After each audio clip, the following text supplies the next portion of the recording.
Hi friends, आप सभी का स्वागत है फिर से आपकी सफलता में। आज हम आप सभी के लिए लेकर आए हैं राजभाषा से संबंधित टॉप 10 प्रश्न। तो आप सभी को हर प्रश्न के बाद मिलेगा थोड़ा सा समय उत्तर देने के लिए, ताकि आप अपने आप को टॉप प्रश्नों में खुद को जांच सकेंगे। तो बिल्कुल आप तैयार हो जाएं। आपका पहला प्रश्न है राजभाषा से संबंधित। पहला प्रश्न है, वर्तमान में भारतीय संविधान में कितनी राजभाषाएं हैं? ऑप्शन है 24, 22, 14 एवं 25।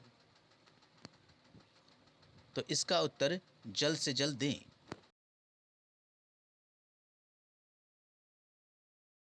सही उत्तर है 22।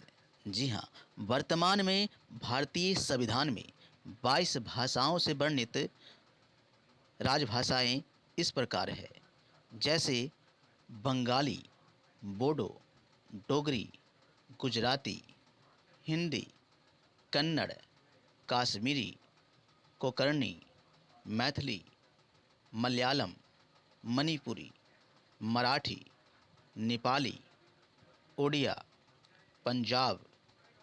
पंजाबी, संस्कृत, संथाली, सिंधी, तमिल, तेलुगु, उर्दू और असमिया।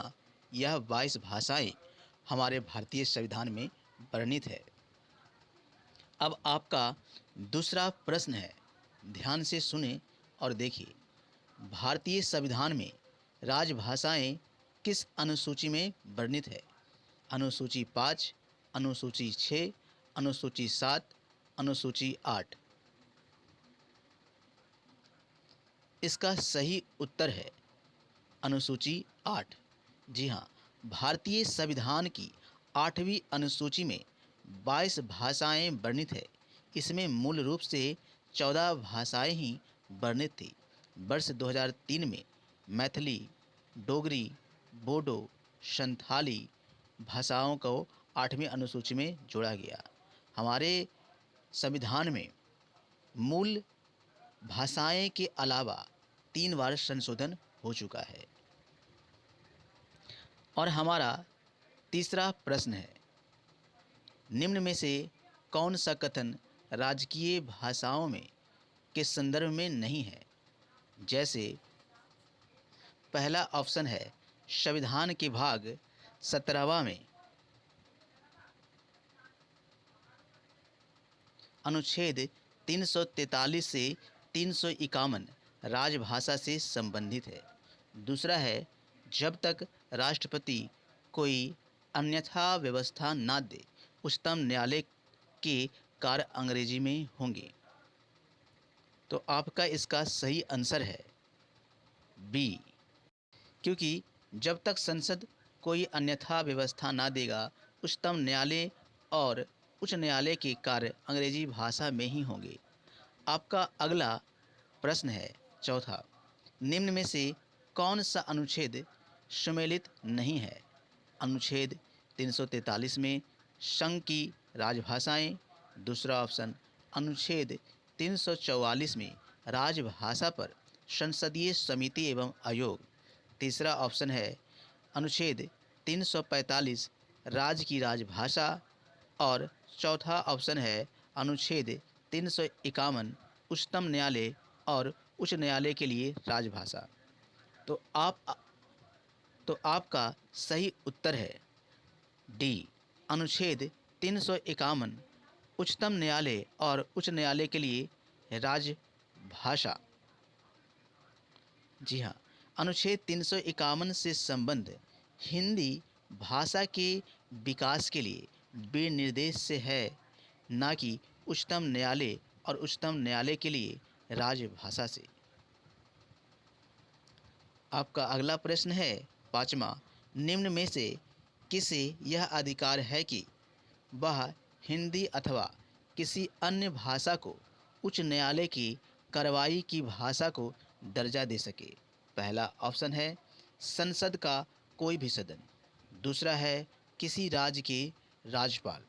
और तीसरा ऑप्शन है राज्यपाल ऐसा कर सकता है लेकिन उसे राष्ट्रपति की पूर्व अनुमति लेनी होगी। और option number D supreme court को मुख्य न्यायाधीश। ठीक है, तो इसका आंसर है सी, किसी राज्य की राज्यपाल राष्ट्रपति की पूर्व अनुमति से हिंदी अथवा अन्य भाषा को उच्च न्यायालय की कार्रवाई की भाषा को दर्जा दे सकता है।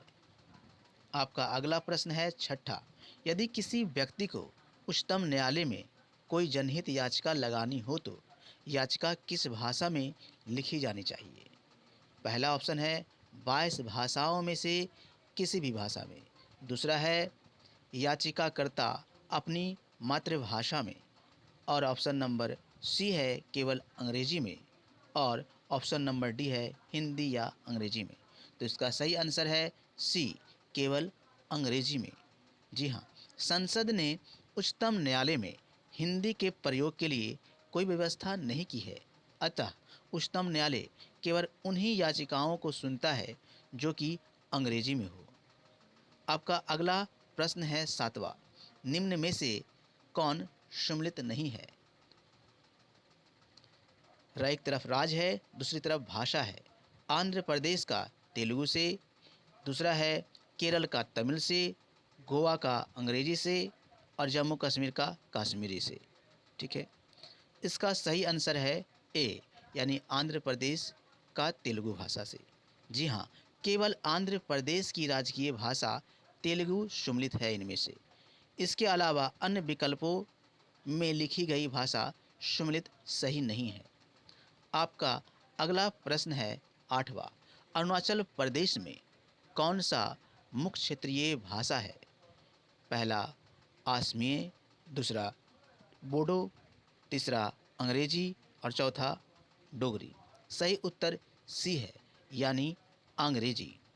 जी हाँ, मेघालय, अरुणाचल प्रदेश और नागालैंड में राज्य की मुख्य क्षेत्रीय भाषा अंग्रेजी है।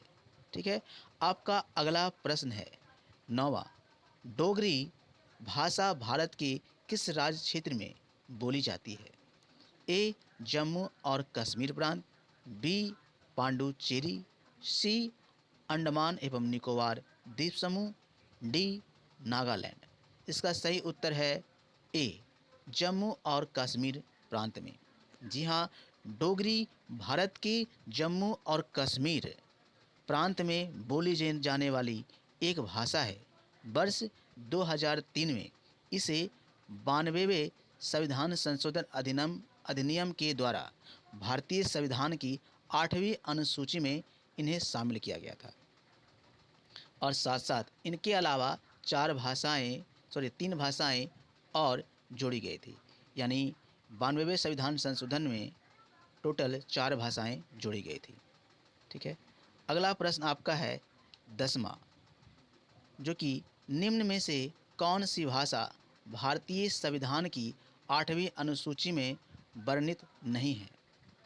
पहला नेपाली, दूसरा कश्मीरी, तीसरा सिंधी, चौथा अंग्रेजी। तो इसका सही उत्तर है डी, यानी अंग्रेजी।